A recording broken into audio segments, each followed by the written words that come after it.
All right, welcome everyone. Before we start, just a very quick mention and a quick reminder that we'll have live captioning available this afternoon, both for our virtual and our in-person audience. Those joining virtually can enable captions by clicking the close captioning icon at the bottom of the live stream window. And for our in-person audience, you'll have the QR code available. With that, I would like to open this very special event. Welcome, welcome everyone. It is truly wonderful to see all of you here. I see many of Giuliana's students and colleagues, collaborators and friends, and of course we have many more joining us virtually via live stream from across the world today. A very warm welcome to all of you. My name is Laura Frahm. I'm professor of art, film, and visual studies here at Harvard, just a few steps away on Quincy Street. And it is my true pleasure and honor to open or to offer a few introductory remarks on this very special and meaningful event that brought us all together this afternoon, our symposium in honor of Giuliana Bruno.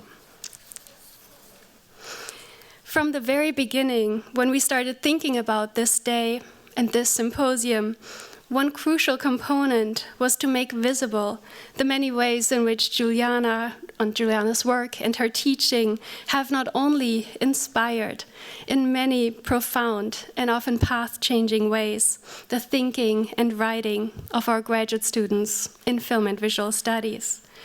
The program that would have been truly unimaginable and unthinkable without Giuliana's vision, her unwavering support and advocacy over the years, and not least her deep dedication to our students ever since the program's inception 15 years ago.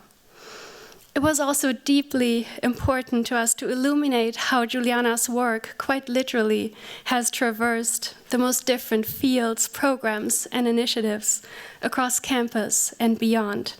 And maybe most of all, how her work has inspired and sustained a deep and long-standing connection with the GSD, with its faculty and its students. In this light, it was especially meaningful to us to open our symposium here in the halls of the GSD and to bring together both current and former students from film and visual studies and the GSD. Further underlining these elective affinities, as we might call them, this evening GSD Dean Sarah Whiting will offer the introductory remarks for our keynote event over at the Carpenter Center. Another testament to the many ways in which Giuliana brought both spaces together, materially and conceptually, and the way in which her work opened the possibility of thinking the visual and the environmental as intimately intertwined in ways that were both grounded in and transcended both spaces. Giuliana has often written about the passages and pathways that connect us, and the new modes of thinking that come into being when we traverse spaces, landscapes, and environments, but also languages and cultures in motion. Giuliana has always been a passionate advocate for highlighting and keeping alive the shared roots between the GSD and what was then called the Department of Visual and Environmental Studies.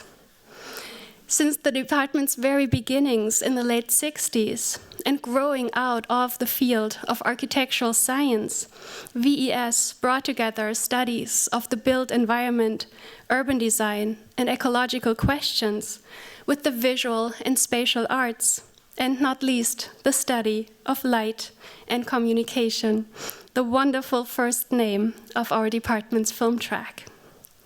In fact, Giuliana's vision for our graduate program emerged from the idea of creating a truly interdisciplinary space, one that would bring together students whose work explores the many passageways, material, aesthetic, and philosophical, between the visual and the environmental. This expansive thinking that constantly traverses films and architectures, screens and cartographies, projections and atmospheres, and all imaginable variations between the visual and the environmental, is of course deeply embodied in Giuliana's groundbreaking publications, from Street Walking on a Ruined Map to Atlas of Emotion. The book that, as I shared with Giuliana several years ago, fundamentally transformed my thinking and opened up the path to continue and to stay in academia. From public intimacy to surface and most recently atmospheres of projection. It is a body of work that has such a vibrancy and urgency today, a time of increasing reckoning with environmental concerns and a time of an increasingly urgent reimagining of the place of the arts and humanities in these discourses. It is this ongoing vibrancy of Giuliana's work that has inspired and continues to inspire not only generations of scholars of the most different fields, but also artists, architects, curators, and, as we'll hear in one of the keynotes tonight, the world of fashion. And it is this ongoing vibrancy of Giuliana's work that will also become palpable in the two wonderful panels that Samira and Emilio brought together and will guide us through this afternoon. As a long-term mentor of our graduate students in film and visual studies alongside Giuliana, it makes me tremendously happy and proud to welcome so many of our amazing FVS alumni back to campus today and to join Giuliana's equally amazing GSD students. Thank you all so much for traveling, in many cases, quite literally across the world, to be here and to share with us the many ways in which thinking with Giuliana has inspired and transformed your work. In closing, let me say that thinking with Giuliana has been one of the greatest joys in my past 12 years here at Harvard. A joy that I know I share with every one of our panelists, and most likely with everyone in this room and across the world joining us from afar. And I know that this joy of thinking together will continue and flourish for many, many years to come. Thank you so much, Giuliana, for everything you inspired us to think and to write and to create in the world. It has been the most incredible honor to be your colleague and co-teacher at times, your collaborator and friend for these past 12 years.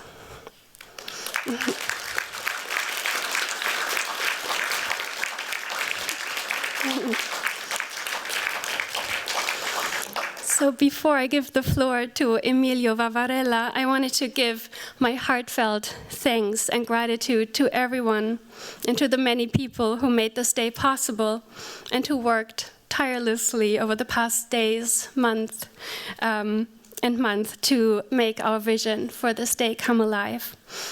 I would like to mention Emily Amendola, Denise Oberdan, Katarina Burin, Joanna Pimenta, Julia Sharp, Emilio Vavarella, Sharon Harper, Christian Restrepo, Spinney, Mary Park, John Quackenbush, and Aaron Perano Garrison.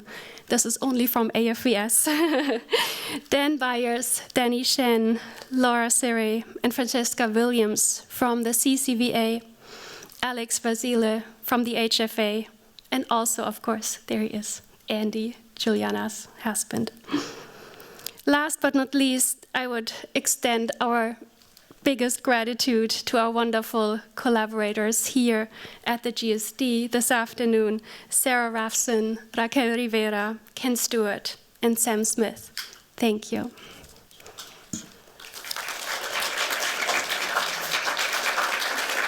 I'll invite Emilio.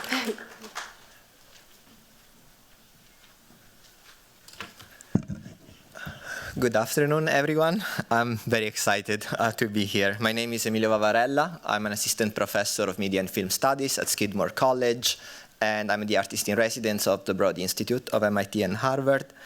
I have the true pleasure of introducing the first part of the symposium. And the symposium includes 2 fabulous panels that I helped organize to celebrate the work of Professor Giuliana Bruno, who is a mentor, a colleague, and a friend. I'd like to begin by acknowledging that the Harvard GSD is located on the traditional and ancestral land of the Massachusetts, the original inhabitants of what is now known as Boston and Cambridge. We pay respect to the people of the Massachusetts tribe, past and present, and honor the land itself, which remains sacred to the Massachusetts people. The school also recognizes the work of the Harvard University Native American program in cultivating the relationships that led to the creation of this acknowledgement. We have prepared 2 panels with Harvard alumni who had the fortune of working with Giuliana, scholars who encountered Giuliana's work and took something from it to make it theirs. An inspiration, perhaps, or a guiding model for rethinking the visible and the invisible. Through their words and images, our panelists will guide us through a moving landscape of media atmospheres and mental projections. And from their diverse research projects, something clear begins to transpire. It is not a coincidence that transpiration, aspiration, and inspiration are all forms of feeling, thinking, and breathing. In fact, as Giuliana has taught us, thinking is best understood in its atmospheric and environmental mediations. Let's then move right into the atmospheric mediations of matter and media with the first panel entitled Elements of Media Matter. Without further ado, please join me in welcoming our first panel moderated by Samira Daneshvar.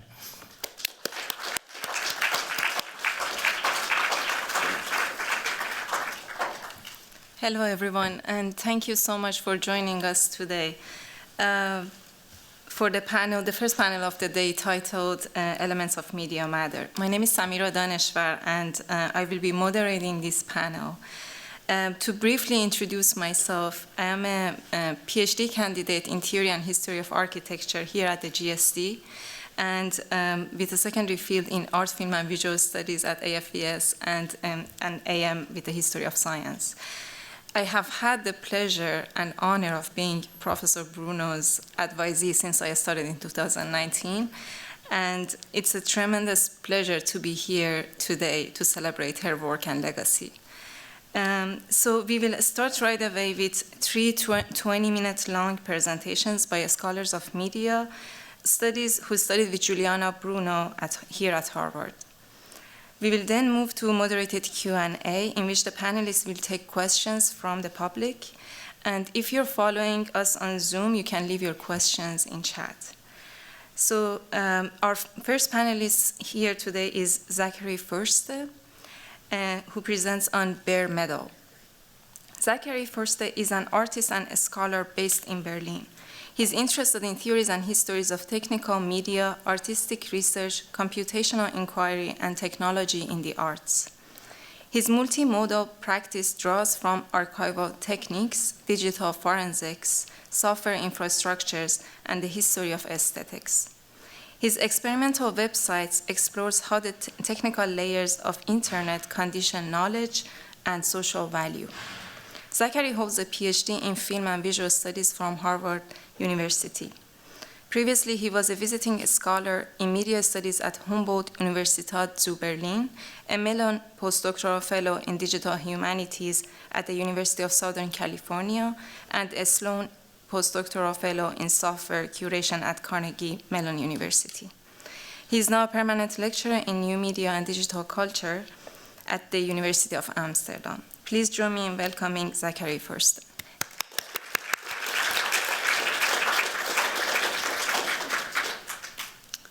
Great. Thank you, Samira, and to Emilio and Laura for their considerable work in organizing this really wonderful occasion. Thanks also I want to echo the thanks to Emily Amendola, Denise Oberdan, and of course to Giuliana for giving us many reasons to celebrate. I first met Giuliana, as I imagine is true for quite a few students, on the threshold of the skylit seminar room that Giuliana always taught in the Carpenter Center. And if I remember correctly, she had a bottle of carrot juice and was definitely sporting some kind of impossibly elegant fabric that struck me right away. And it's a nice memory. Okay. On bare metal, where does computation happen? On what surfaces? Through which bodies? Well, two senses of the word virtual, roughly associated with virtual reality and Gilles Deleuze, inflected answers to this kind of question in the 1990s and the 2000s.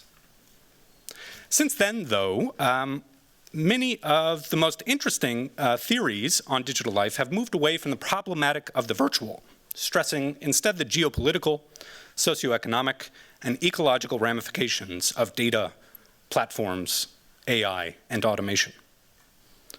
More than an innocuous holdover from the heady 1990s, the inadequacy of the virtual has provoked some of the most trenchant theories of the digital.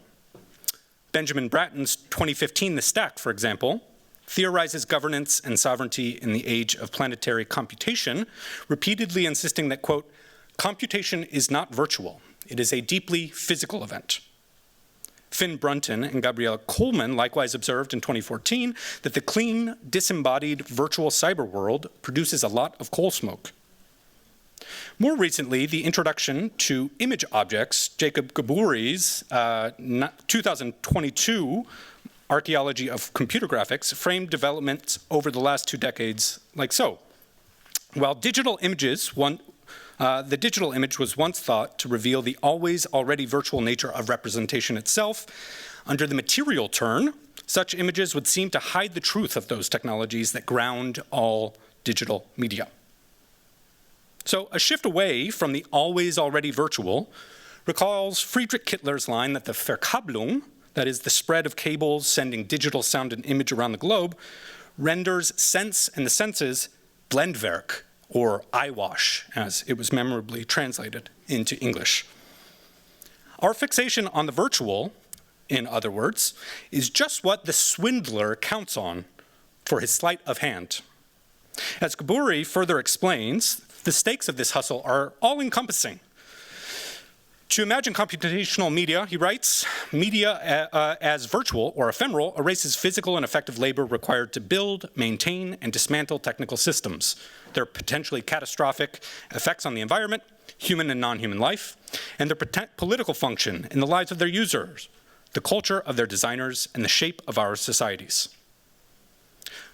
I share this commitment to the materiality of media, no doubt one of my affinities with Giuliana. Yet, as I argue in the broader project that this presentation is a part of, understanding contemporary media infrastructures and their alternatives demands disentangling multiple senses of the virtual.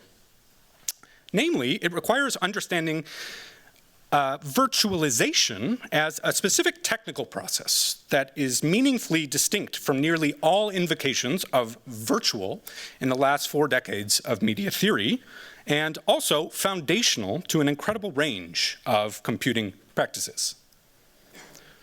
As a brief illustration of this neglected virtual, consider this slide from a lecture in the MIT course Computation Structures, required of undergrad majors in the prestigious Department of Electrical Engineering and Computer Science. To introduce virtual machines, this instructor traverses through the nested virtualizations that undergird a previous lab exercises in which students wrote assembly code. That's, remember, the lowest level machine-readable language. As we see in the slide, however, the students executed this code on university-provided infrastructure that emulated a processor. The emulated processor itself runs in a Python virtual machine, which runs itself in a Linux virtual machine, which is run in a hypervisor on an OS kernel on a physical machine, one of MIT's servers. According to the responses from the online forum Quora, This course is often a revelation in its comprehensive treatment of how code turns into electrons. Still, while students here are crafting the closest elemental, close to the metal computing instructions, they test these instructions atop a recursive structure of virtualization. To use the evocative retronym that describes non-virtualized computing, the student's assembly code does not run on bare metal. So ensuring students' familiarity with virtual machines makes sense given the scholarly output on the topic. Searching the ACM Guide to Computing Literature for virtualization, for example, turns up over 400,000 results. That's about 10% of the total that are indexed, with most appearing in the last 2 decades. Outside of academia, too, as Alison Randall has explained, virtual machines form the foundation of all infrastructure as a service clouds, including offerings by AWS, Google Cloud, and Microsoft Azure. So the engineers of cloud computing are clearly not trafficking in some ephemeral, always already virtual. Where is the slippage? How has this critical infrastructural technique gone so unappreciated amid a boom of scholarship on media infrastructure? The answer, I argue, stems partly from the complex baggage of this word, virtual. Accordingly, part of this project, that unfortunately I won't get too much into today, constructs a genealogy of virtual from its emergence or re-emergence in the cyberculture of the 80s and 90s to its metabolizations in the humanities theory. In this presentation, I'll briefly hint at these conflations at the end.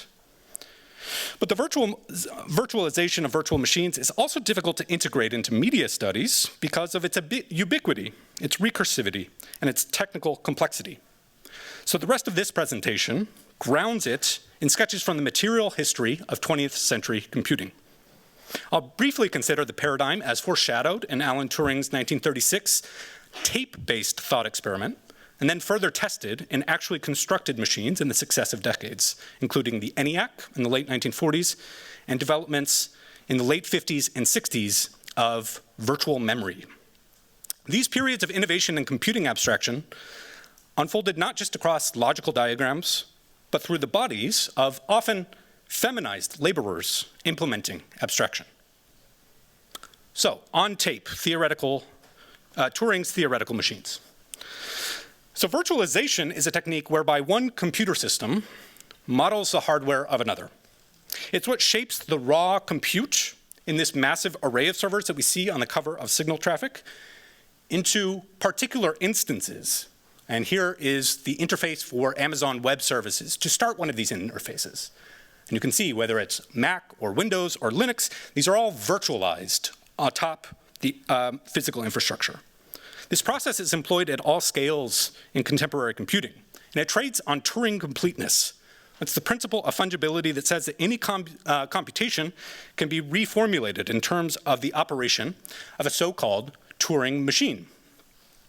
In 1936, Turing intervened into decades-long debate in mathematics and logic about the limits of mathematical computation. He delivered this paper arguing roughly that any calculation that could be made at all could be made using a simple machine that he describes. Now, don't worry, I'm not getting into the details of this intervention. They exceed the scope of this presentation. But what I'd like to focus on here are the physical components of this speculative machine. Tape, the analog of paper of infinite length, divided into sections called squares, each of which can be read, written, erased by running through a machine in one direction or another. This video from 2010 shows what the constructor Mike Davey called a classic Turing machine. As we can see here, the tape is 35 millimeter film leader, and the inscriptions are done in dry erase marker. The force of Turing's argument is that everything that can be computed can reduce to this arrangement, an unending ribbon of tape that can be read, written, erased, rewritten, and reread. And just to be clear, what we're seeing here when this plays, it's not the output of some computation that's happening somewhere else. The inscription itself, in this case, I think for a counting algorithm, is happening with the inscription of the ones and zeros on the tape. Pulses, switches, and cables. Over the next decade, Turing's abstraction manifests in different material forms. The University of Pennsylvania's Electrical Numerical Integrator and Computer, or ENIAC, did this with a large room full of wires and 18,000 vacuum tubes. So this is how the New York Times covered the ENIAC announcement in February of 1946. Herman Goldstein, the liaison of the Army's Ordnance Department, which funded the project, was at a loss for how to interview prospective programmers. There was then, of course, no such thing as computer programming. Those that did get the job recalled him fumbling around before asking, "Are you afraid of electricity?" They were not. And as it turns out, and as we don't see in this initial coverage, is that those who were hired were computers themselves. Though at the time, computers meant humans, mostly women who were hired to crunch numbers.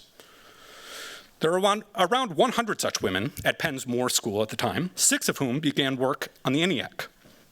You perhaps noticed that these were not visible in this earlier coverage, and they remained largely unknown until the 1990s.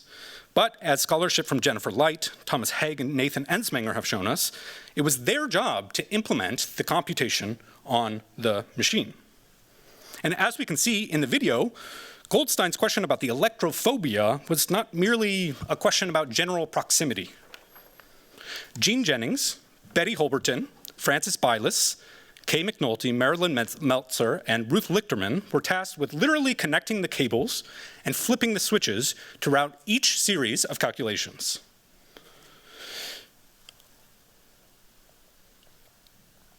Here's what some of those switches look like. And while they did this, they were not sat at a terminal. A recurrent feature of these photos is that the workers solving abstract problems do so while hunching, squatting, reaching, juggling cables and sheets, in addition to the plugging, unplugging, and switching. The press coverage that generated these photos and film would have been written up after journalists visited for a demo on February 1st in 46. According to Jean Bartik, this demo only included some basic arithmetic tasks: multiplication, addition, exponentiation, functions that roughly corresponded to the different elements of the machine itself. But Bartik and her colleague Betty Holberton were tapped to set up the payoff for a second demonstration to scientists 2 weeks later, on the 15th of February, when the press embargo was to be lifted. This grand finale was a complex trajectory problem, describing a ballistic shell traveling through mixed weather conditions. The kind of repetitive iteration across the ENIAC's different components required to calculate this trajectory, which the computers took over 40 hours to perform with pen, paper, desk calculators, and abacus, demanded serious consideration of sequencing. Bartik and Holberton developed a method of matching each step in a computational sequence on what they termed pedaling sheets. These enormous diagrams over 1 meter by 1 meter that showed the state of each component at each step in the calculation. In 1983, they described the sense of pedaling through a problem, push by push, until they could trust the momentum, underscoring the full body involvement that we see also in the plugging, squatting, and switching. Another tactile innovation was a remote control on a long cable that allowed programmers to step through each part of the computation to troubleshoot. The demonstration was a success, and the crowd oohed and awed, especially impressed that the calculation finished in 15 seconds, which was 5 seconds faster than the very shell whose path the computation described. The feat of inhuman speed, a zap of electricity literally faster than a speeding bullet, took sustained, embodied wrangling of wires, cranking of switches, coaxing of tubes, and unfolding of diagrams. By the end of the 1950s, engineers addressed a principal challenge of the first generation of computers like ENIAC: their incapacity to store the results of their computation. In the ENIAC, this was what was so agonizing about dealing with the speed and simultaneity of electricity. Each result needed to be literally routed with a cable to another machine. In the words of Jean Bartik, the thing was a total son of a bitch to program. Various attempts were made to fix data and programs into addressable material. The University of Manchester's Atlas computer, for example, designed in the late 50s and debuted in the early 60s, had 2 physical stores of memory: a ferrite core and a magnetic drum. The core, which we see here, was dramatically faster. It only had to wait for the electrons sent from one on the x-axis and one on the y-axis to meet at the ferrite core to toggle that bit and magnetize it, as opposed to the magnetic drum, which had to physically rotate around, and then a seeker would find the place in memory. The problem was the core was extremely expensive due to the tedious hand assembly that it required. Each bit of the donut-shaped ferrite cores had to be manually threaded with conductive wire. As I show these videos, I must shout out Daniela Rosner and her team at the University of Washington's Making Core Memory project, which is a really fantastic one on the history of this core memory, particularly the version that appeared in the Apollo computer. So faced with this expensive labor, Tom Kilbourne and his Manchester colleagues designed a system for automatically transferring between the cheap memory and the expensive memory, allowing a programmer to be indifferent to the actual location of electrical charges in memory, treating them instead as one shared pool. IBM engineers were simultaneously developing a translation between this address memory and the physical memory, and they called it virtual memory, and the term stuck. Similar goals were achieved with the virtualization not just of memory, but entire computers. And virtual machines arose in various sources in the late 60s and became extremely popular in the 1970s, such that by 1974, Robert Goldberg would announce that virtual machines had finally arrived.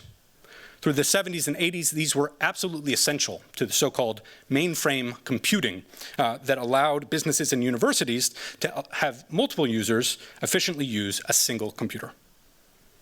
So I conclude with a section that hints at the way that these developments would be obscured in the decades to come. Glancing at the OED's first usage case for virtual reality, you might not realize that the source is actually a gag.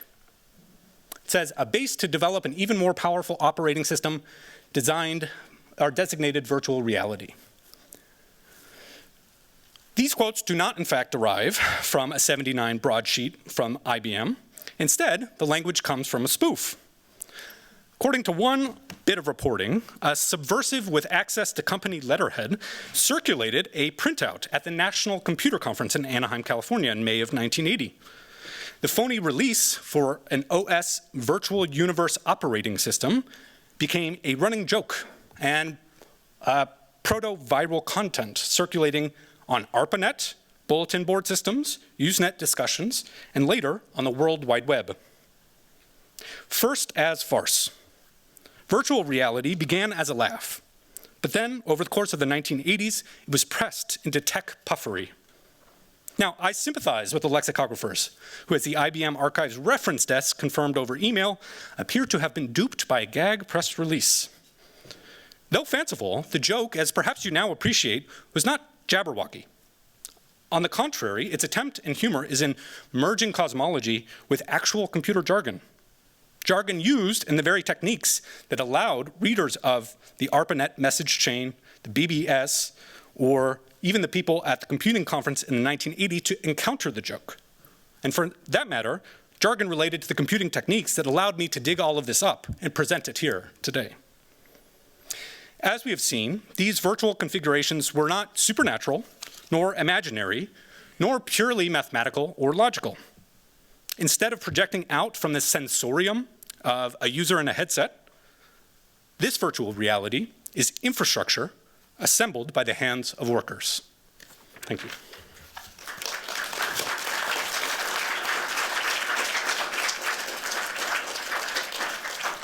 Thank you so much, Zachary. That was wonderful. Our second panelist is Olivia Nisha Crough, presenting For Whom the Air Waves. Olivia is a PhD candidate in art, film, and visual studies at Harvard. She researches documentary practices, internationalism, and political ecology in 20th century art and moving image media in the Americas and the former Soviet Union. She works on history of artists' engagement with public access television and is currently a visiting assistant professor at Pratt Institute in Brooklyn. As a film critic, she's a regular contributor to Screen Slate and Movie Notebook. Olivia is an organizer with Riders Against the War on Gaza. Please join me in welcoming Olivia Nisha Crough.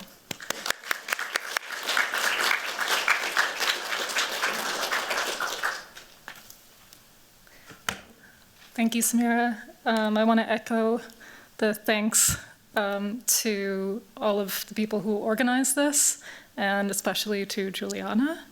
I first encountered a while ago, and I can't remember the exact first time. It's Zach's memory that sounds like was, but I do remember my first class, especially, which was on screens, which was a classic Giuliana seminar.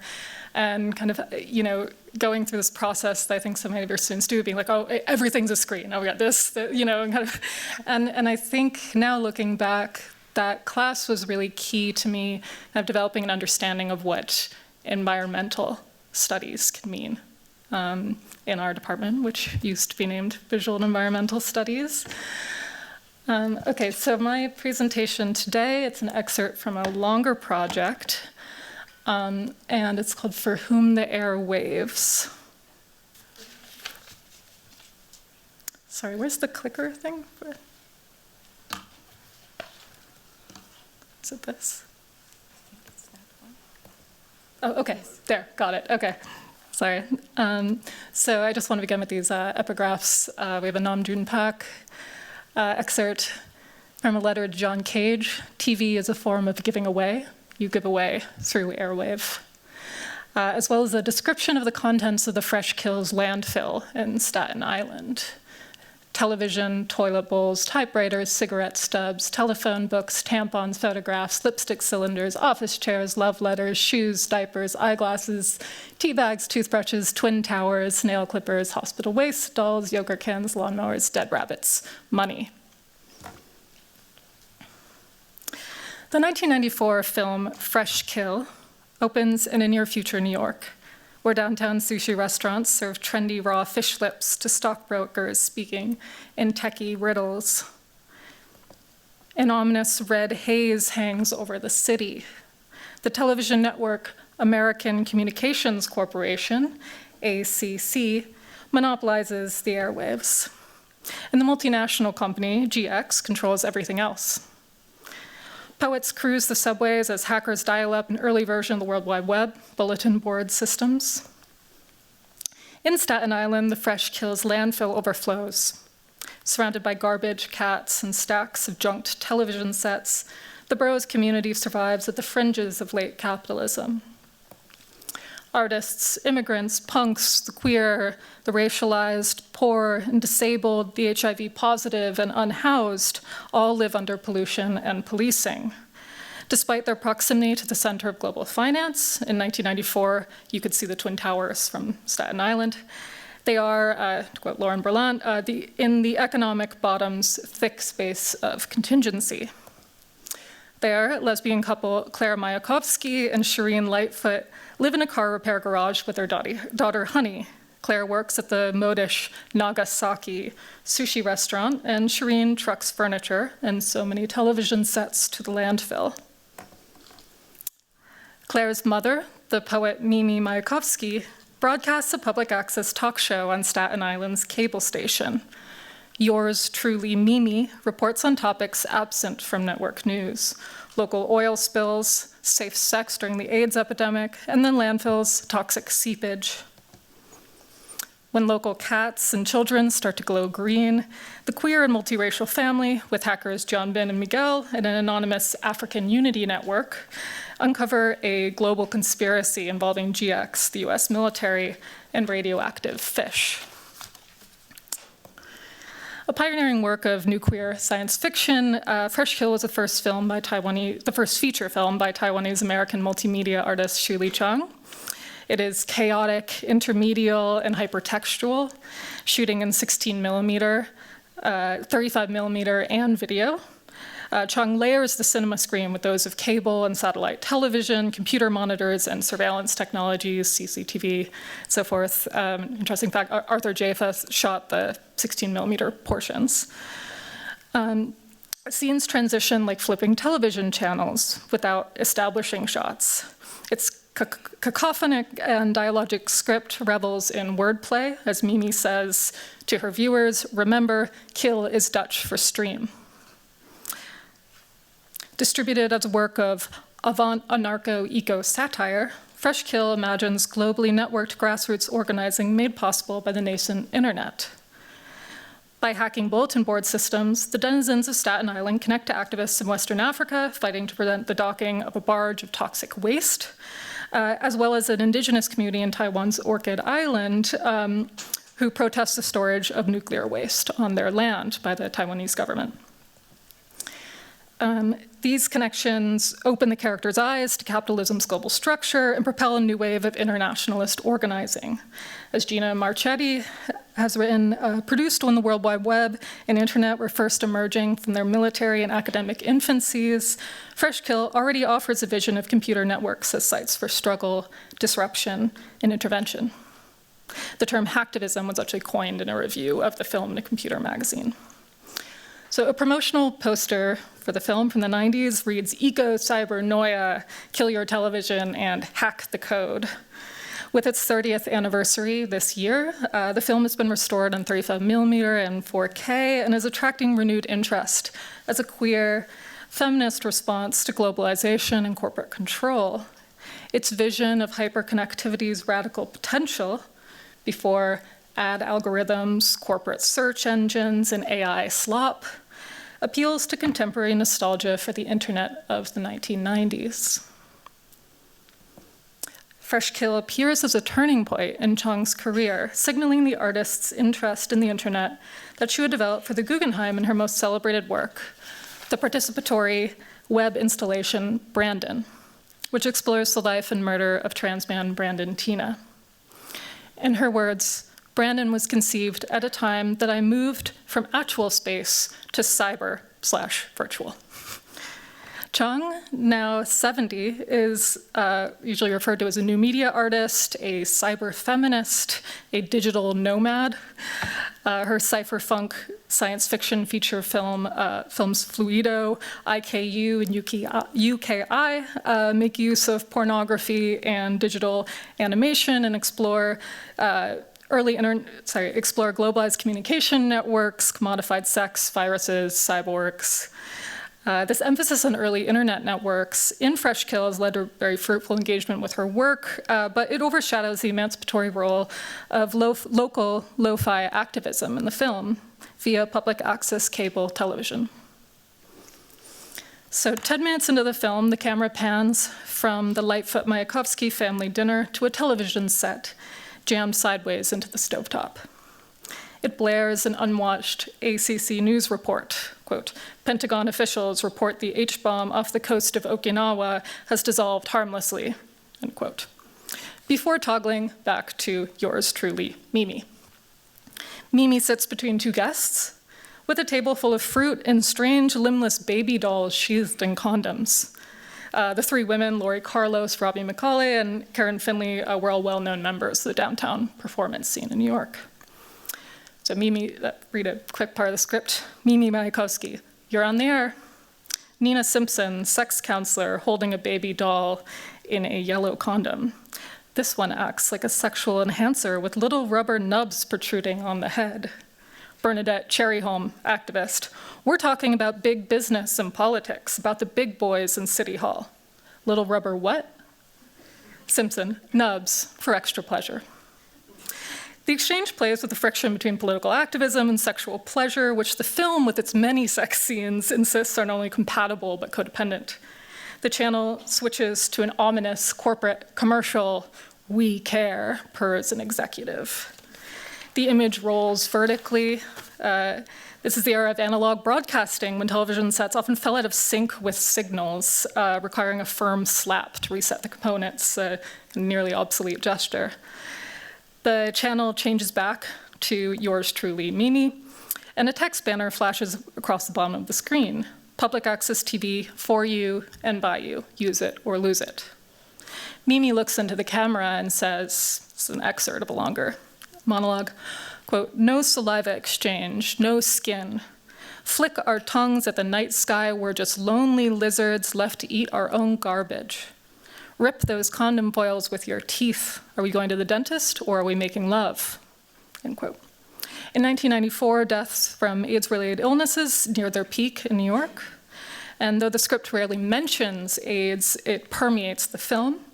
Worcester Group co-founder Ron Vaughter, who plays the executive who whispers, "We care," was months from death, actually.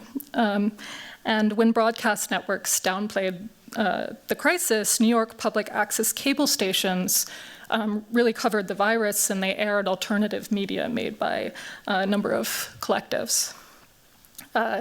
While editing Fresh Kill, Chung also made a short lesbian porn called Sex Fish, which luxuriates in fluid exchange and public sex.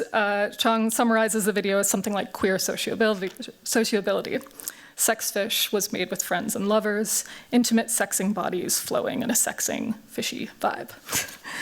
As Mimi speaks, the camera zooms out of the television screen to reveal the Staten Island studio where she is taping live. Video gives way to 35mm, and a cut to the studio's production control room. There, Chung sits between two producers, watching Mimi's face. Born in Taiwan, she moved to New York in 1977 to pursue a master's degree in cinema studies at NYU and worked on 16mm documentaries with the film collective Third World Newsreel. In 1980, she co-founded the collective Paper Tiger TV, which aired live episodes on New York's public access cable stations. So today, public access might evoke slackers Wayne and Garth broadcasting from a suburban Chicago basement in 1993 comedy Wayne's World. But at its height in the 80s and 90s, the medium attracted activists and artists who used it to share information, build community, and cheaply exhibit video art made outside of traditional art venues, or to exhibit it outside of traditional art venues. Briefly, when cable television spread across the US in the 60s and 70s, the FCC mandated that stations had to reserve a couple channels for public use. And it had to be free to use, free to receive, as well as free of any kind of commercials. And this is distinct from public television, like we think of PBS. You know, PBS having a combination of funding, federal, donations, grants, and so forth, whereas public access, anyone hypothetically can have a spot on it. In the words of Paper Tiger co-founder Didi Halleck, the group envisioned television as a democratic tool, active and communal, that could be rescued from the airless studios of network corporations. As David Josselin has noted, these descriptions really kind of mirror the descriptions of the internet in the 90s. Like Third World Newsreel, Paper Tiger covered international independence and labor movements, and each episode took the form of a guest scholar critiquing a publication. Here we have two of the funnier examples. Many of them were quite funny. Also had Peter Woolen reading the US Press, People magazine. These episodes are great. You can see them online. Oh yeah, this was Donna Haraway reads National Geographic and Myrna Bain reads Ebony. In 1985, Chung produced Rereading Year of the Dragon, an episode responding to the Hollywood crime thrillers racism and misogyny. And she did a number of projects with them. She worked on pretty much every one they did. I'm not going to get into the details right now for the presentation. In 1986, Paper Tiger formed Deep Dish TV, a satellite network connecting public access stations across the country. Many of these stations contributed clips to an episode that Chung produced called Racism on Main Street. This was years before the Rodney King video hit mainstream media and circulated, and the episode discusses police brutality in New York and in Somerville, Massachusetts. Anticipating Fresh Kill's expansive structure of parallel plots, the video cuts between different experiences of racism in the US and threads individual narratives of incarceration and domestic surveillance through the framework of American racial capitalism. And it also included a clip from Cedric Robinson's Third World News Review from Santa Barbara Community Television.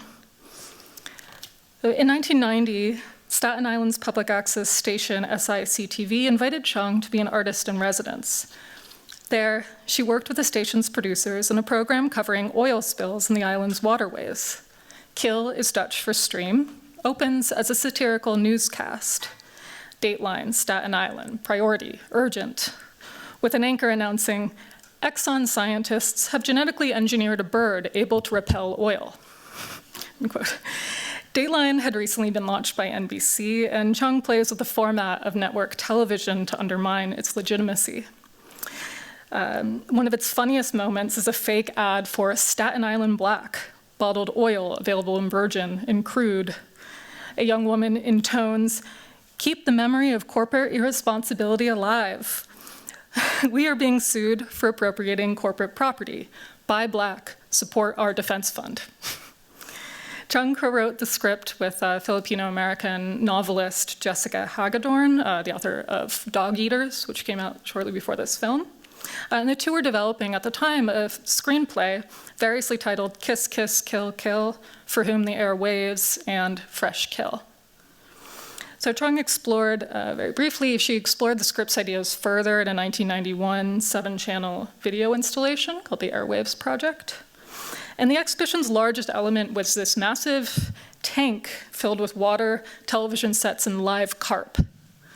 And the work plays between the heavy weight of the television sets and the lightness of Airwaves, with water as a meeting point between the two, and the strange juxtaposition of TV sets and fish suggests that just as information and signals flow on waves, so do garbage and organisms. Carp are an invasive species in the US, and although they're widely eaten in East Asia, many Americans can consider them to be, distasteful bottom dwellers. And I imagine Chung was interested in the concept of an alien or invasive species that infiltrates borders, like a signal, a virus, or plastic bag. Its passage facilitated by free markets. In the 80s, as the Soviet Union weakened, the World Bank facilitated a widespread transition to economic liberalization and encouraged former colonies to import waste as a means to participate in global markets. In a leaked 1991 memo, Harvard's future president Larry Summers, then president of the World Bank, suggested a plan for wealthy nations to export garbage and polluting industries to the global south, reasoning that they were insufficiently toxic. Even if Summers' memo was sarcastic, it exemplified real attitudes and practices. Citing the memo's cool managerial reasoning, Rob Nixon describes the, quote, slow violence of neoliberalism, violence that occurs, quote, gradually and out of sight, a violence of delayed destruction. As you see, I found photos in her archive that she ate the carp at the end of the exhibition. When Chung began filming Fresh Kill a year later, with funding from several television companies, she centered the film in Staten Island. Clinton was president and Giuliani was about to become mayor of New York.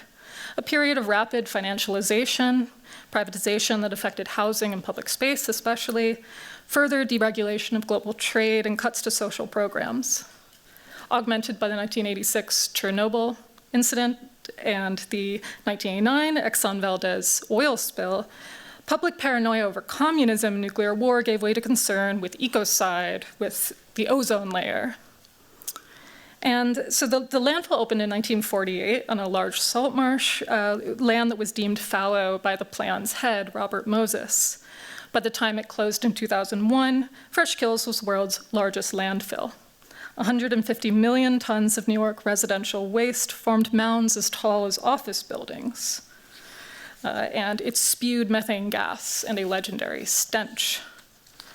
Chung depicts the landfill as a site of transformation, material and chemical, but also, crucially, social and political. It is the underbelly of New York City and American consumer culture, and an archive of our technologies and desires.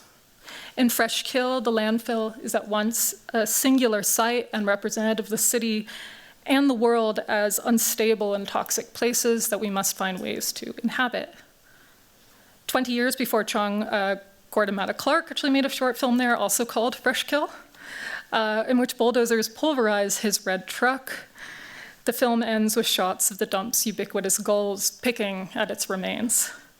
And Matta Clark's work, as I expand elsewhere, kind of also criticized these ideas of urban renewal and the social isolationism of the suburban single-family home.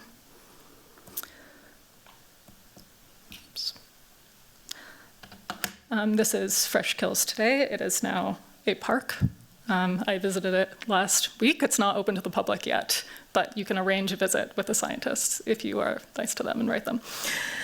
So Chung modeled and this is a gas well, siphoning the methane gas, which is that it used to be sold back to National Grid to power homes in Staten Island, but apparently they recently stopped and now they burn it off. Chung modeled the tent city in Fresh Kill on an encampment of unhoused people she regularly visited in the East Village's Tompkins Square Park, where after complaints from wealthier transplants in the 1980s, the police threatened to empty the camp. Neighborhood residents defended it, and in the climactic scene in Fresh Kill, she restages a police raid, and the scene is really tragically contemporary. And in Fresh Kill, I argue, Chung presents the landfill, the quote-unquote tent city, and public access cable is all facilitating what the great science fiction writer Samuel R. Delany calls contact relations, building on the urbanist Jane Jacobs. These are spontaneous, cross-class, broadly social, and unstructured interactions that are vital to a community's health, such as chance conversations and, key for Delany, cruising. Writing in the 90s, Delany warns of the decline for such sites through privatization, real estate speculation, and policing. He focuses on his experience of Giuliana's gentrification of Times Square. Chung is a great admirer of Delany's. She almost got him to write a script for one of her porn science fiction films. They've corresponded a lot. And Fresh Kill presents the art gallery as the epitome of what Delany calls networking relations, intra-class, competitive, occurring in spaces such as offices and conferences. In the gallery, the film's nefarious corporate characters meet to discuss the stock market and art with the same terms, quote, think global. The artworks for sale are ready-mades, interchangeable with the salvaged objects in the tent city. We have these PVC pipes and kind of strange assemblages of lighters and knives and wood. And the black-clad gallery goers whisper terms that became popular as the art world in the early 90s embraced what was then usually referred to as multiculturalism. And so we overhear some of the gallery members saying, within the postmodern, post-colonial discourses, and it trails off. And so Chung is really kind of skewering this. And in 2024, I think Fresh Kill's image of the internet, it may seem naive, but the film makes an important point. Local organizing and systems of communication must precede activism via global networks grounded in real spaces. And this is my conclusion. So building on Kristen Ross's recent work on the commune form, I argue that Chung envisions the creation of political subjects through the defense of land, neighborhood, project that produces strange alliances. And also this connects to what Lucy Lepard calls the lure of the local, as the expansive sense of place that artists and anyone else can cultivate by studying and really taking responsibility for wherever they're living. Lepard says, once you know the local, you realize how connected it is to global capitalism. So rather than presenting a utopian image of virtual connectivity, Chung insists on the material realities of globalization, the materiality of waste and screens, to create an image of environmental activism performed not by NGOs, but by the poor, queer, and indigenous subjects for whom the air waved. Thank you.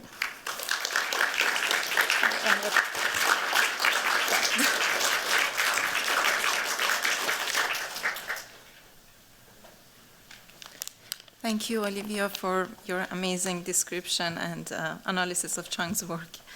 Our third and last panelist in this section is Xavier Nueno, who will be presenting The Shape of Time. Xavier is a writer and researcher in media studies. He holds a PhD in art, film, and visual studies from Harvard University. His field of interest include the history of knowledge in its various scientific, artistic, sensorial, material, and technological aspects. Since 2022, he has been a researcher at the Histories and Theories of Architecture, Technology, and Media at the École Polytechnique Fédérale de Lausanne in Switzerland. Currently, he coordinates the Swiss National Foundation project titled Data Centers and Environmental History of Information. Javier's research on the information society gives shape to his latest book, El Arte del Saber Ligero, in which he examines how European institutions of knowledge, such as philology, rhetoric, public libraries, encyclopedism, and literature, were founded under the anxiety of information overload between the 14th and the 18th centuries. Please join me in welcoming Xavier Nueno.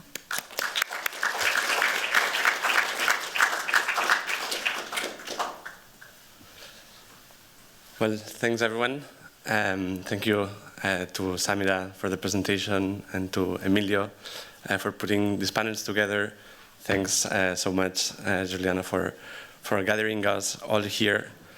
I'm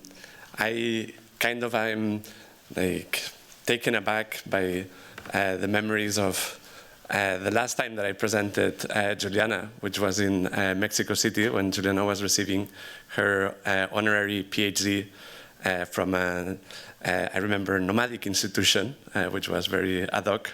And so in a way, I'm really happy to be able to be back here to repeat the ride, and I hope it will be not the last time to do so.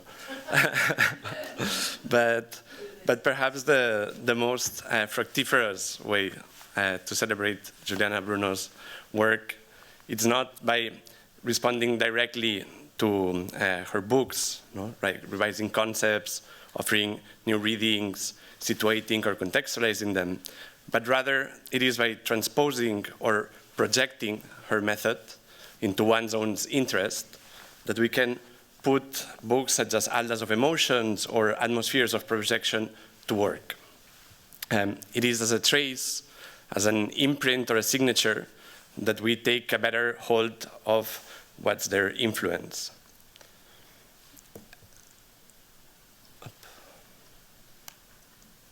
There you go.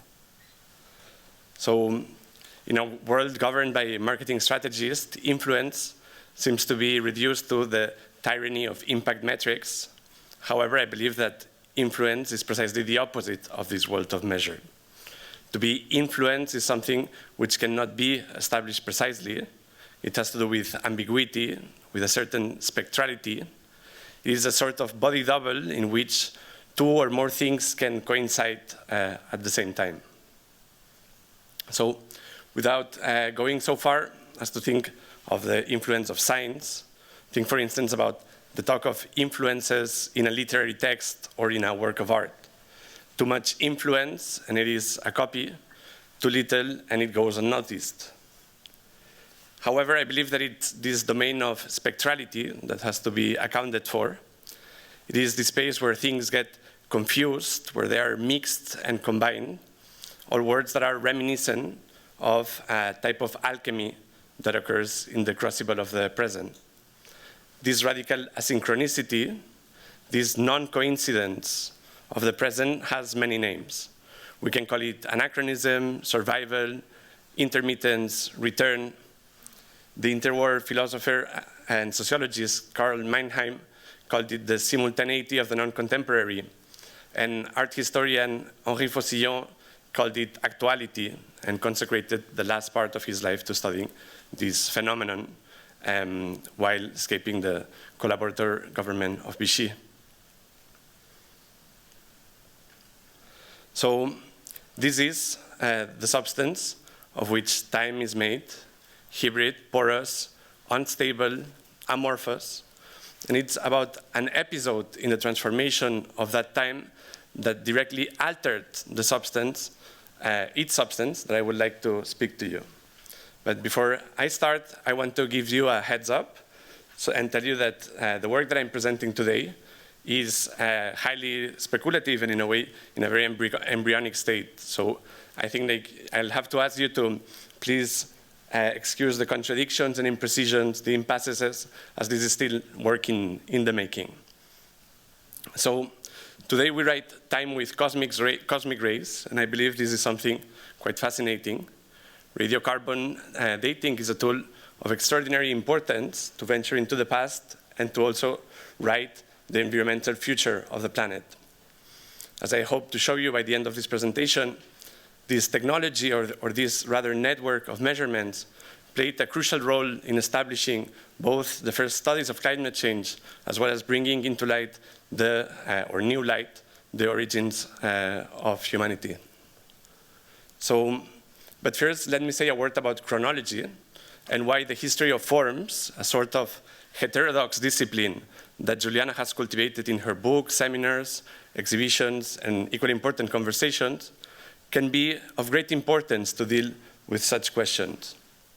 So I'll understand here chronology as the linear organization of time in a sequence in which every event follows the next.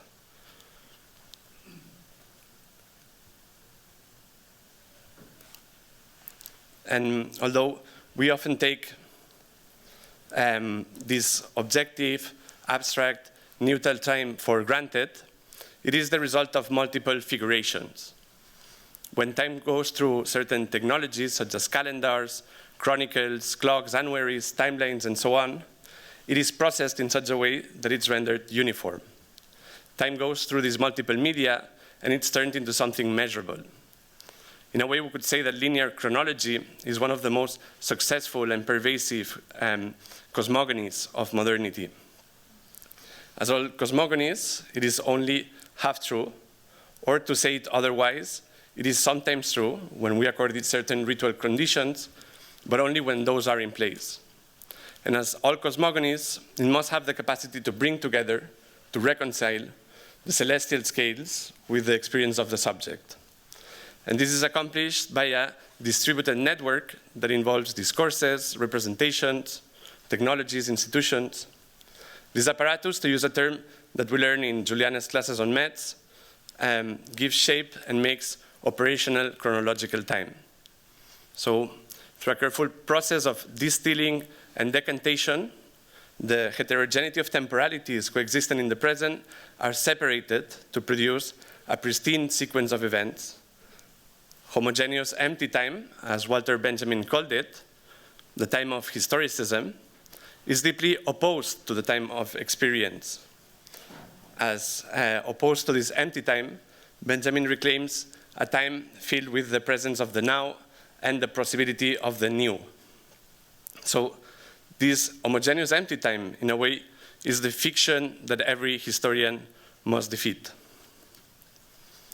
Benjamin saw in the world of forms one of the most privileged mediums to debunk this fatalistic mythology. He mentions the revival of neoclassical forms during the French Revolution and talks about fashion, which he describes as a tiger always leaping into the past. Form allows to cut time differently, to fold it in such a way that events that were very distant in the calendar all of a sudden coexist. And so in this system, analogy, rather than identity or number, is the preferred instrument of knowledge.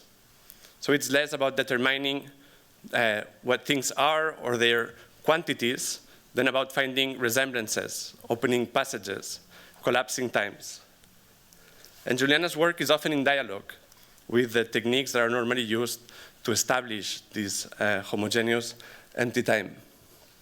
So disciplines such as archaeology or psychophysics, practices such as material culture and laboratory science, and objects such as travelogues, maps, diagrams, panoramic views, and atlases are employed literally and metaphorically in the demanding task of putting together the fragments of a disjointed experience that, for lack of a better word, we call the modern subject.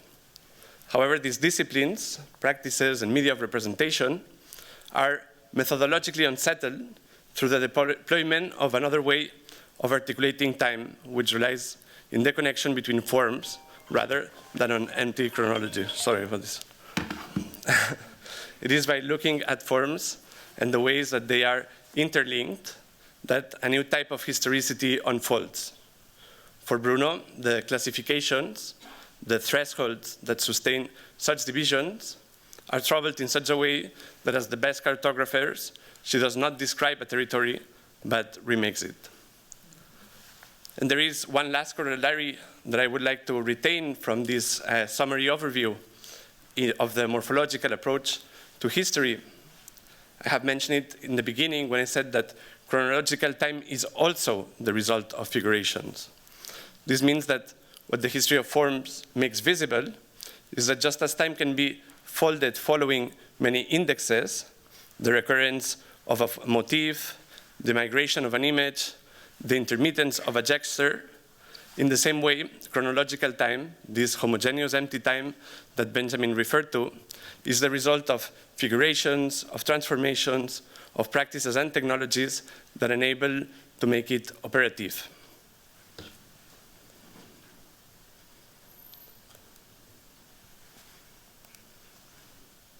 And now I get to the second part of my talk, where I will lay out how these questions of figurations of time can be applied to radiocarbon dating. So to give you a bit of context, in the past couple of years, I have co-designed a course called Introduction to the Origins of Architecture with Professor Alfredo Tierman at the École Polytechnique Fédérale de Lausanne. And this course, which is one of the 3 required courses for training architects at the Polytechnical, presents a series of founding myths of architecture. The idea that architecture originated with a primitive hut, in caves, around fire, with domestication, with primitive accumulation. And we contrast these myths by inviting archaeologists, anthropologists, ethnobotanists, musicologists, and the occasional architectural historian interested in questions of deep time to challenge these myths of origin and tell us about the current state of the research. And one of the things that has caught most of my attention in this context is that there has been a very strong withdrawal of vision in the discipline of archaeology. The books that I used to study for this course, books such as Gideon's The Eternal Present, The Beginnings of Art and Architecture, Maria Gimbuta's The Goddesses and Gods of Europe, or Laurette Séjourné's Architecture and Painting in Teotihuacan, to name just a few, use photography and drawing as primary mediums of investigation. Meanwhile, the work that was presented by the archaeologists that came to our class relied strongly on laboratory practices, on data processing, on digital imaging, and so on. And as I'm trying to understand this moment of rupture within the discipline of archaeology, I started to grow interested in the introduction of a new standard of time in the mid-century, which was radiocarbon dating. So perhaps one of the most comprehensive attempts to bring together form and archaeology, one of the better known, is George Kubler's, who in the same year, 1962, published these 2 books, The Shape of Time, Remarks on the History of Things, and The Art and Architecture of Ancient America. And the first is a small treatise, a very beautiful small treatise, that invites art historians to incorporate the methods of morphological seriation that are being used by archaeologists. And the second is a kind of monumental synthesis that proposes to treat archaeological objects as if they were artworks. Together, they seem to propose a new approach to archaeology and to art history, one that is not based on chronology and periodization, but rather one that uses the variations of form as an index of time. It makes sense that it was in the muted world of archaeological objects that this proposal came to be. And I would like to insist that the colonial destruction of written records that had been accomplished in the Americas by the church and the state had turned the task of organizing chronology particularly challenging. So I do not have time to delve in depth on this important debate about chronology in the Americas, though it is crucial for the research that I'm conducting. And it's a debate to which I think both books of Kubler are trying to respond. Suffice to say that chronology, which is a colonial science developed mostly by looking at the existing records of Egyptian dynasties through objects such as the Palermo stone that you have here. And in order to establish chronology in the 1920s, one still very often had to refer to whatever object was found to the Egyptian record. This generated very odd theories about the so-called hyper-diffusionist character of culture, the idea that all cultures had emerged in one single spot and that they had migrated throughout the world, is in many ways, I think, an overdetermination of the chronological method. And so this strange tradition would claim things that like the American pyramids were the result of contacts with the Egyptians, for instance. And so what Kubler,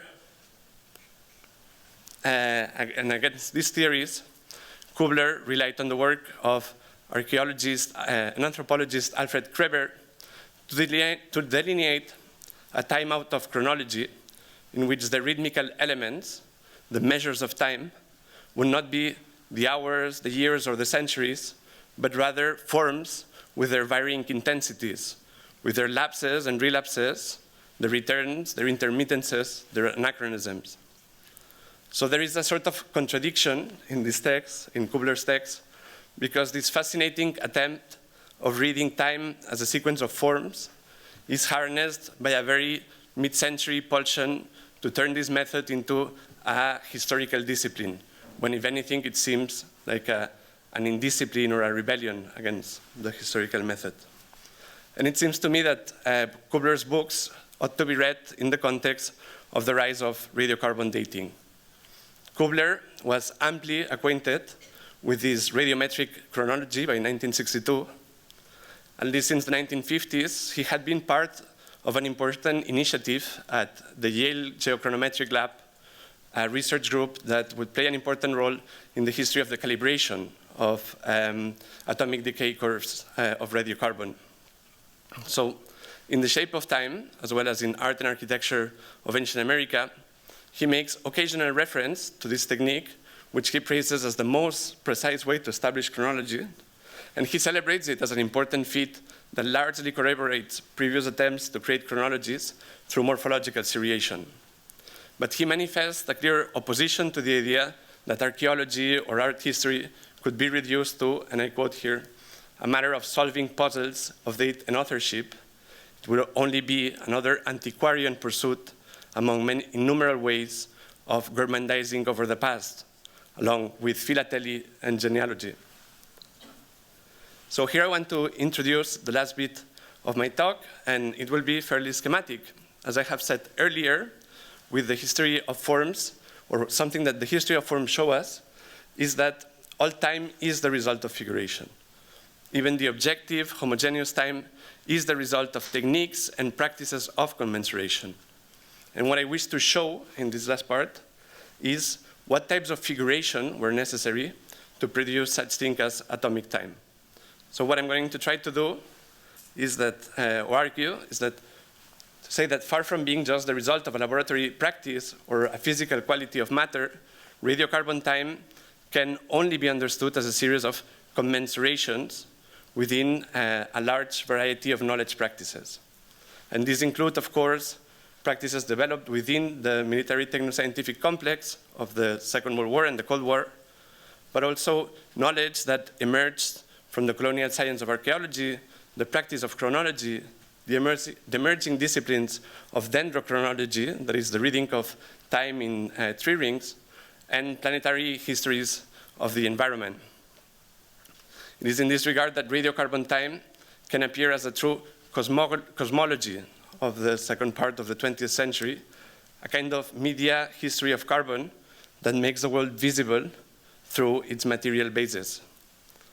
And so I'm going to show you just a few images to try to explain what I mean by these figurations of radiocarbon time.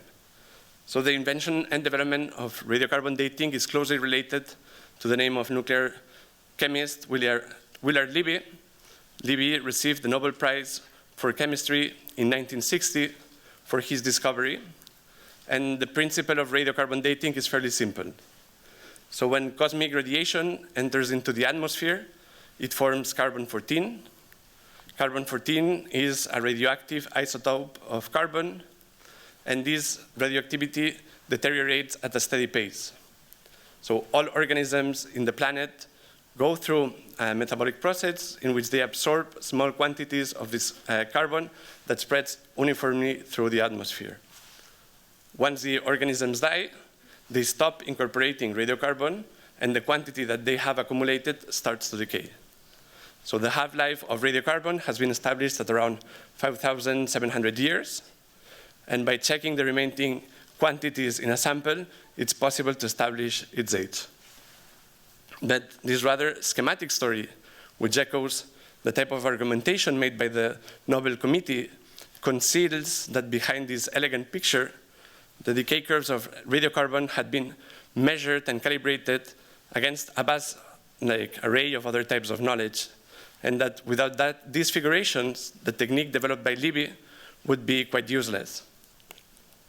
So first, there is the research undertaken by Libby at the Oak Ridge facilities in Tennessee during the Manhattan Project, and Libby worked on the enrichment of uranium, and his research was instrumental in the development of the atom bomb. Second, the important collaborations that Libby conducted with Serge Crough and Harold Urey on the use of stratospheric balloons that were used to check samples of radiocarbon in the atmosphere. There is the research on fallout that established for the first time planetary models of the atmosphere that could demonstrate that radioactive materials of nuclear tests were spread throughout the globe.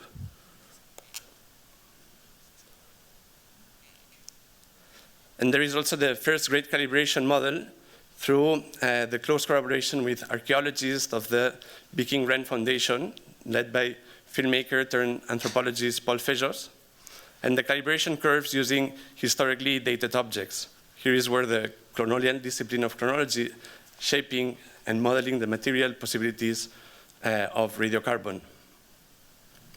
There is the publication of radiocarbon dates and the creation of a global database of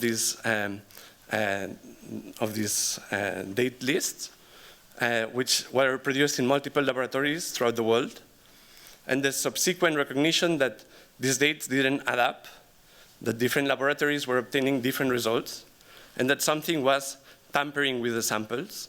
So it's an example in how a global scientific coordination produces a standardized fact. And there is the important work of the Yale Geochronological Lab, in which Kubler himself was involved, and the adjusting of chronologies established by the discipline of dendrochronology. This history of this discipline is particularly fascinating as it ties with what I mentioned earlier, the problem of chronology in the Americas. And here I want to share with you just a couple of images of what it was called the National Beam Expedition that allowed to establish this continuous archaeological record through the measurement of tree rings, a sequence that was made possible by the instrumentalization of Pueblo architecture, which used logs that allowed to draw back chronological timelines to 800 years prior to the Spanish colonization. And so the list of successive calibrations could go on, and it would involve studies of radiocarbon at the bottom of lakes and in glaciers, but perhaps I would like to leave it at what it's called the second radiocarbon calibration. This was a crucial event in which for the first time it was demonstrated that the quantity of radiocarbon in the atmosphere was changing through time, and that it was argued this would be like a cause or a reason for climate change. And I believe this is the first context in which we have quantitative studies of the effects that CO2 has on the atmosphere. And so this research was conducted by Henry Hanshus, who was also a member of the Yale Geochronology Lab, and who discovered some of the oldest living creatures of the planet, the California Bristol pine, which lived close to 5,000 years old. And through the study of radiocarbon content of these pines, Hanshus established a new shape of time that did no longer resemble the perfect solution encountered by Libby, but turned into this new figuration. So I'm going to leave it here. Thank you very much.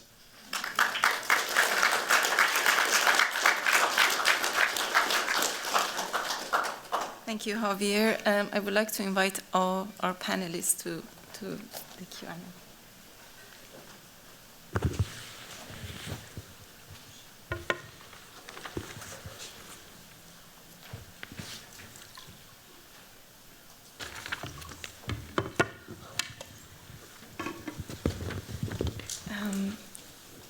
Thank you very much, everyone, first of all, for your generosity in presenting ongoing projects. Your papers contain excellent provocations to talk about materiality and media. I would love to open the floor, just to be able to stay on time, to the questions from audience, but I will put one question on the table before I do that. So I would like to first to ask about the blurry relation between materiality and immateriality that appears in all your works. For example, Zach, you talked about codes turning into electrons or disembodied cyber world. Or Olivia, you talked about airwaves and how they connect different classes. And Javier, you discussed homogeneous time and figurations, material figurations of time.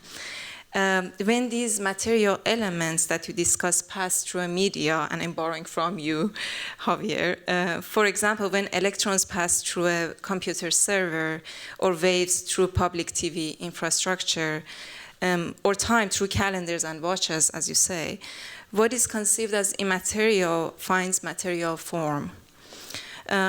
I would like to ask, in terms of methods, as we all consider how influential Giuliana has been in this area and in our works, could you say a little bit more about how you began to navigate this fuzziness and this area of like blurry that remains in the material, and what is considered material and what is considered immaterial? One hint that I can give is that, like, I realized that there is an element of carbon very much present in all your presentations. And having Emmanuel Kocha here, maybe we can talk about more about this element and like the smokes that you mentioned, Zach, in the that are produced by the material infrastructure in the server farms that goes unnoticeable by most. Or Olivia, in the paper that you presented and the film, the gas methane is, you mentioned and you showed that well. It's very much in the air, as we learn also from Jane Bennett, and when she talks about the sensorial impact of landfills. And Javier, you talk about the organic carbon and the radioactivity of carbon-14, which is very much in this area of fuzziness between material and immaterial.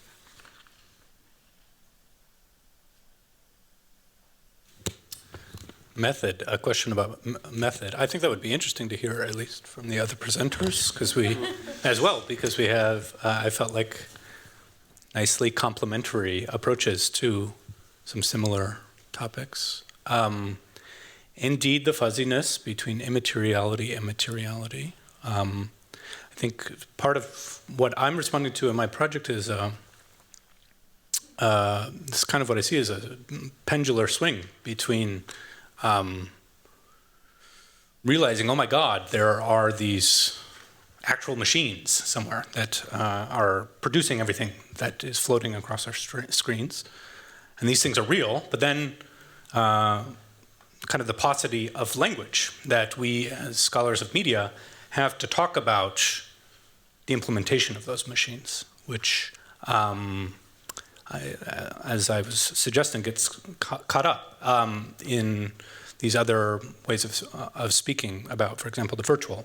In terms of method, something that really sticks out to me is that very often the way that we have access to what we think of as materiality are through these images of books that we find that have been, carefully scanned and uploaded to a server, and that we compile into one PowerPoint and send to the wonderful people at the Graduate School of Design. And I think that I don't have much more to say, but I'd be curious from the other presenters about this chasing after material through these images. And even I find myself thinking, well, I need higher resolution, and then I'm getting closer. Yeah,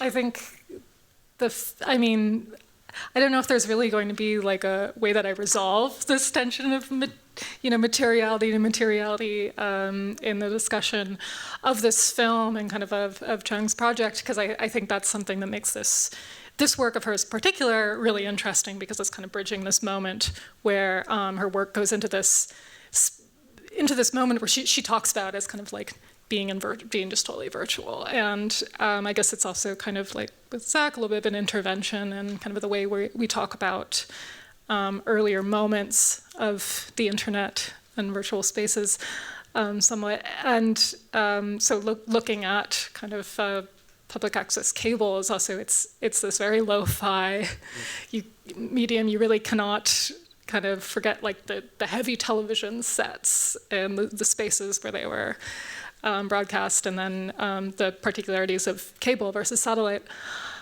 So I guess, and then the landfill becomes this perfect site kind of for all of this. The landfill that continues to leak gases, right? That then, because of those gases, you get these kind of amazing sculptural forms everywhere in this park that are like, gathering it and directing it places. So yeah, I guess there isn't really like a way that tension gets resolved. It's something that really animates that project.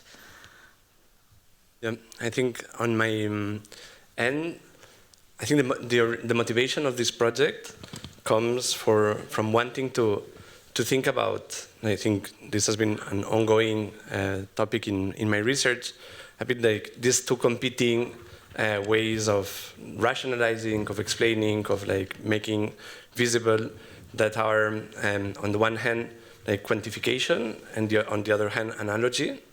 And I'm trying to like open up all of this material. For me, it's the first time that I present this, and in a way I'm kind of like exploring very kind of like freely different types of argumentation. No, like I think like in this context of this class, it's for me very striking to see how the archaeologists and how the like ethnobotanists and like all of these traits that deal with the past make it and enact it in a way through matter. And then I'm sometimes torn about the ways in which the argument is made, because like there seems to be a kind of authority in matter that conceals sometimes also the endless kind of like a bit madness of interpretation. It would always be, at least from my perspective, that it's a I'm not within their discipline. It seems like that the way in which they're interpreting doesn't have the same authority that they're granting their methods. And then I'm looking at this other material, and which is more like what would be like the ways in which art historians have looked at this archive, and trying to see how these two things compete. Like my original idea was to find like anachronisms, kind of like moments in which like there was a debate around like specific objects, and I'm starting to find those and to build around those. Thank you. So I would like to open the floor to the floor for questions.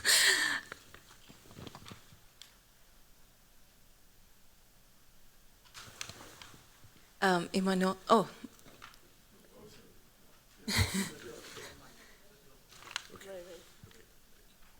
Thanks. So just two preliminary remarks. I'm afraid this is going to sound more accusatory than I mean it, but I'm just trying to be brief. And second, I am assuming also that the media that some of us are interested in is still genres of art, and that some of the film as film Also realize that you're moving away from some of those assumptions. Nevertheless, it worries me a little bit, if I'm understanding, across the board, there's a suspicion now of virtuality. And I think Zach was very careful. He at least started off by distinguishing between virtual reality and virtuality in other discourses. In the end, I do think you blurred that. And what I'm thinking, I think I can do it with an anecdote, that Judith Butler, whom we know about, and Peggy Kamouf, who is the Derridian scholar and translator, I don't know if is not as like famous, but they were debating the construction of gender. And of course, Judith Butler's position is very known, very Foucauldian, that gender is produced like in a machine. And it's, again, the very word production, I think, is important. And Kamouf's point, which she's pitting a Derridian position against the Foucauldian production, is that prior to production, anterior to any production, is what Derrida called inscription. It's or what Deleuze calls a kind of diagram, and it is a virtual. Deleuze's abstract machine or the diagram, it is a virtual, but there is a materiality to the virtual. Derrida even asked a question, are we talking about a materiality without matter? And my point of raising that as a question is, it seems to me that if we overemphasize or singularly emphasize production over any sense of virtuality or inscription, that we lose the ability for ideological analysis. In the case of the film, are we talking about the ideology of Fresh Kills the film? Or are we talking about the author's ideology or other people's ideology that you're importing to the story, right? Or in the other cases, not the ideology of people, but the ideology of the things made, and the formal analysis of the things made. It seems like you can't do that without a robust notion of the virtual that's prior to production. Thank you, Michael. Emmanuel. Can I respond before the second? I very much appreciate these comments. Yeah, in the other parts of this project, I'm very interested in exactly this genealogy. That it sounds like I'm going to have to look up this debate between Kamouf and Butler. Because, and I absolutely agree that these prior structures of inscription, of the construction of meaning, of what becomes intelligible, I'm not at all trying to discount those. I'm trying to point out a historical trajectory that those got bound up with this word virtual. And there was already a series of corrections, as I read it, which is, again, another part of this project, starting in the early 1990s, that responds very directly to the buzz of virtual reality, the bubble, and a series of very thorough, very convincing articulations that, no, the Deleuzian virtual is very different from this, and it's importantly different, and we need to not lose focus of that. And I'm totally on board with that as a rejoinder to what were absolutely frothy conversations about virtual reality. But my project is interested in the fact that I think we've kind of loaded that word already with this very sophisticated, abstruse, and convincing, from my point of view, set of continental theories about the virtual. And it's the unactualized real and all of these things that our brains are not able to accommodate this very specific computing technique that structures all of our life. When we talk about, let's understand the materiality of computing, it's not just the electrons going through it. As I was trying to explain, there is this really important intermediary set of techniques between electrons passing through the John von Neumann sort of diagram of a computer and what we consume as users of media. Okay, I've Thank you, Zach. said my piece. Thank you. Yeah, just a short question for Xavi. Thank you so much for your presentation. I was just wondering. In the answer you said it, you are studying competing models for shaping time, a quantitative one and a qualitative one. But I was wondering, listening to your presentation, you are kind of claiming that beyond any quantitative work, there is a sort of labor, a sort of process of morphological design time, which is the base. So as if, in a way, the analogical work on forms is also the base of the production of chronology. Did I understand you right? Yeah. Yeah, exactly. I think, in this project I'm conceiving, I want to imagine other parts of it where I can unfold this debate around the competition between these two modes. But here, what my main goal was to say that we can use the history of forms, which is very often we consider it a bit of a kind of heterodox discipline, in order to interpret how the most normative productions of time are generated.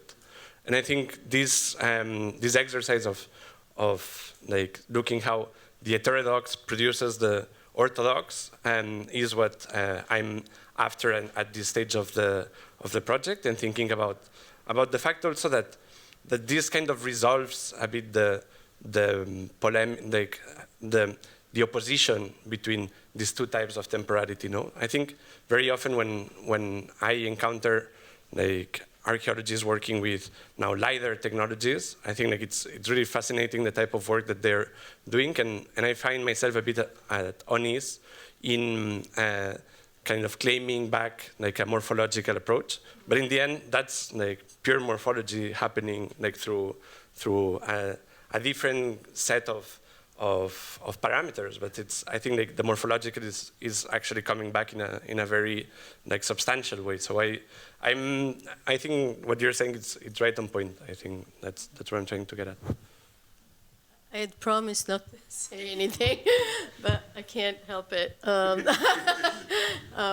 This is for Xavier, but also for everyone. And in relation to the wonderful question you asked, Samira, about the connection between materials and materiality, and the vibrancy that, in a way, exudes from all of your projects in relation to this, which is sometimes a kind of tension and sometimes a sort of processual, relation between the two. And I was wondering, in your case, because I know your fixation for morphology quite well, and we have had our kind of tensions around, your diagrammatic kind of formalist part, but I think what's interesting here is this precisely the tension, between the two, and to which extent your sense of material and going to the material itself produces your project, your methodological process, and vice versa, and how these two things, the morphology of the material itself and the morphology of your way of thinking processually are connected to each other and in tension with each other, and how they are, produced. And I see that in this project, because of the archaeology and the fact that you are dealing with the material layers of temporality as they are inscribed, as Michael was saying, within an actual tree, it's an actual sense of the layering of time in a kind of environment, which is we were all talking about, is really bringing you to a super interesting level. I just wanted to give a bit of context to what Giuliana was saying at the beginning. I remember Sorry. The day I defended my dissertation had the word statistical in the title, and Giuliana told me that she was normally as inclined to read something that had statistics on the title as something that had helicopter on the title. Thank you. Thank you, Javier. And I would like to thank everyone, because we are running out of time. I don't think we can take more questions, but you can have your questions from our panelists, like when we take a coffee break. Please join us taking a coffee break at the porticos and come back right away. We're supposed to start at 3, and because this is being recorded and on Zoom, please be on time. Maybe grab coffees and come back soon. Thank you.